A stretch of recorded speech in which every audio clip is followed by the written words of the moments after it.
असणारा नारायणाच्या म्हणजे भगवान विष्णू पर्यंत गेलेला आहे. का तर भगवंत जे असणारा काय आहे, सर्व जे असणारा चालक मालक आहे. आणि मग आपण जे असणार अनन्य भावाने जर शरण गेलं तर तो आपल्यावर जे असणार आपलं कृत कल्याण केल्याशिवाय राहणार नाही किंवा आपल्यावर प्रसन्न झाल्याशिवाय राहणार नाही. म्हणून जे असणार उर्वशीने आपल्या अनन्य भावाने तिने जे असणारी आळवणी केली.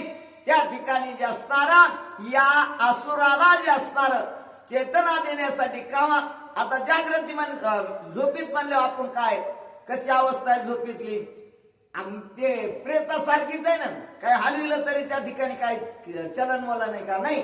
तशा प्रकारे जे असणार इंद्र त्या कुंभकर्णाची अवस्था होती ती भगवंताला जे असणारी दया आलेली आहे आणि त्या राक्षसाच्या त्या शरीरामध्ये जे असणारी चेतना निर्माण करू लागलेली आहे. गरजेत धावे प्राण तू अंतर्यामी आवरून हृदय आणून आपण दशदा संपूर्ण स्थापिला. आणि मग त्या ठिकाणी जे असणार त्याची अवस्था जी असणारी झोपीतली होती, परंतु त्याला जे असणार चेतना देण्याचं कार्य जे असणार भगवंताने जे असणार आपल्या स्वयंपूर्तीने जे असणार आणि देऊ लागलेले आहे. प्राण परिचार प्रयुक्ती चेतना जेची शक्ती ते तिने चेतविल्या इंद्रिय वृत्ती देह स्फूर्ती आठवली. आणि मग त्या ठिकाणी जे असणार त्याच्या जे असणाऱ्या सर्व इंद्रियाला जे असणारी स्फूर्ती देण्याचं कार्य, कारण अगोदर जे असणार मेंदू बुद्धी जी असणारी आहे त्या मेंदूला चालना दिल्याच्या नंतर हे बाकीच्या सगळे जे असणाऱ्या इंद्रियाचं चलन वलन त्या ठिकाणी होतं. हे मुख्य कार्य कसं आहे, मेंदूचं आहे.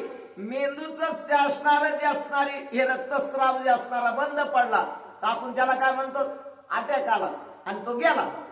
मग तशी अवस्था होती. पण प्राणाला चालविणारा प्राणा ज्या आपण जे असणारा म्हणतो किंवा ज्याची चेतनाच नाही आणि ती अचेतन पडलेलं आहे आणि मग त्याला चेतना देण्यासाठी काहीतरी स्फूर्ती द्यावा लागते. तशी जी असणारी कुंभकर्णाच्या सगळ्या शरीरामध्ये जे असणारे चेतना निर्माण केलेली आहे आणि त्याचे अवयव जे असणारे जागृतीकडे येऊ लागलेले आहेत.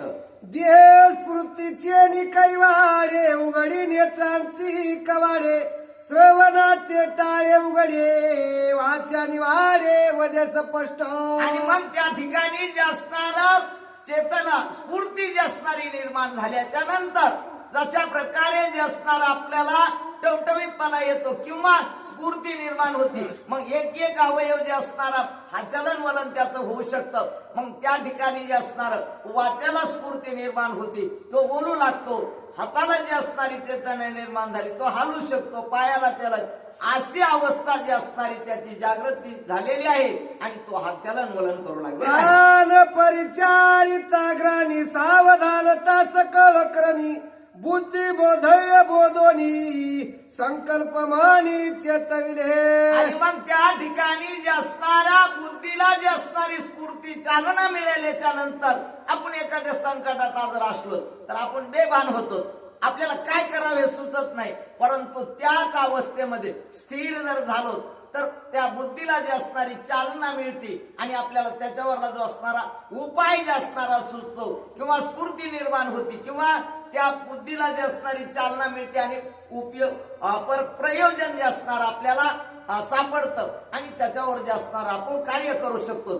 तशा प्रकारे जे असणार भगवंताने त्याला स्फूर्ती दिली आणि तो जे असणारा बोलू लागलेला किंवा सावध होऊ लागलेला आहे. एक निशंक सुंदरा चंद्र चर्चित निशाचरा एक घाली ती विंजनवारा एक राक्षसेंद्र थापटिती. आणि मग त्याला जे असणारी चेतना निर्माण झाली म्हणजे जागृत अवस्थेत तो जे असणार आलेला आहे त्यावेळेस त्या असणाऱ्या सगळ्या त्या ठिकाणी जे असणाऱ्या अप्सरा उर्वशी वगैरे जे कोण जे असणाऱ्या होत्या त्या सगळ्या जे असणाऱ्या त्याला त्याची समजा जे असणारे उपचार जे असणारे आणि करू लागलेले आहेत की कोणी जे असणार हवा घालू लागलेला आहे, कोणी अंगाला जे असणार चंदन चर्चू लागलेलं आहे.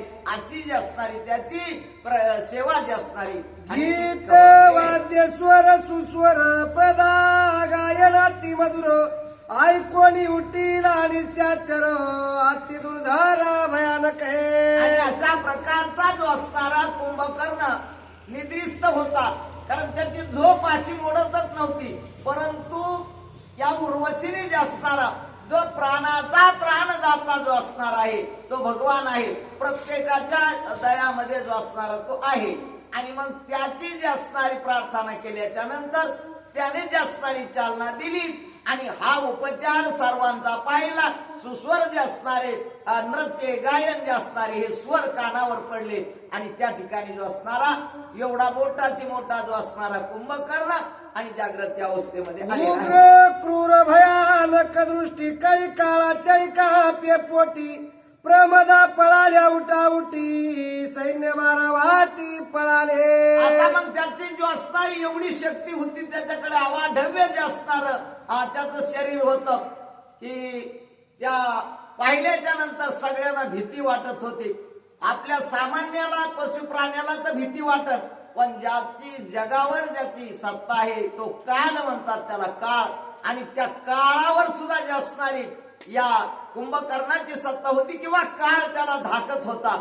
अशा प्रकारचा जो असणारा एवढा मोठा कुंभकर्ण जो असणार आहे आणि तो उठल्याला पाहिल्याबरोबर सगळ्यांना जी असणारी भीती निर्माण झालेली आहे. सांभळा देता निशाचर जैसे उघडले पाताळ तैसे मुख पसरिले दुर्धर अतिव्र भयानक. आणि आता हे विभत्स रसन किंवा त्याला म्हणायचं आपण अतिशयोक्ती रसाचं जे असणार हे आता त्याचं जे असणार, आता त्या आशाई राक्षसीन होती, तिचं काय म्हणले, पहिले खालची दाबाडी प्रथम होती, तर वरची जी असणारी वरच्या ह्याच्यात होती. म्हणजे एवढी पोकळी जी आहे त्या पोकळी सगळी त्याच्या दाबाडामध्ये बसत होती या मुखात.